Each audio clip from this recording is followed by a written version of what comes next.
आज है जन्मदिन अनामिका का। आज है जन्मदिन अनामिका का, खुशियाँ है अपार। आज है जन्मदिन अनामिका का, खुशियाँ है अपार। Happy birthday to you Anamika, तुम जियो हजारों साल। Happy birthday to you Anamika, तुम जियो हजारों साल।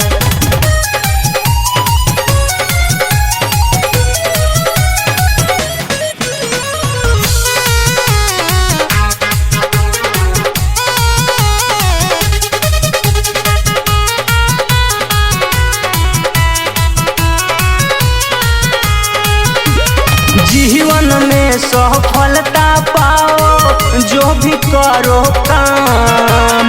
दुनिया में कहमाओ अनामिका, तुम अपना नाम।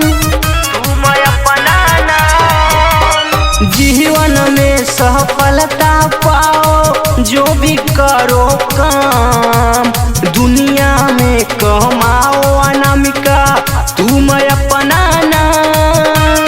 बालेश्वर सिंगरी के सभाई देते तुमको प्यार दुलार। बालेश्वर सिंगरी के सभाई देते तुमको प्यार दुलार। Happy birthday to you Anamika, तुम जियो हजारों साल।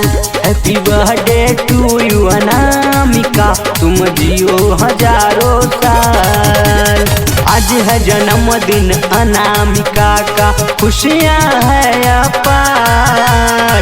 आज है जन्मदिन अनामिका का, खुशियाँ है अपार। Happy birthday to you Anamika, तुम जियो हजारों साल।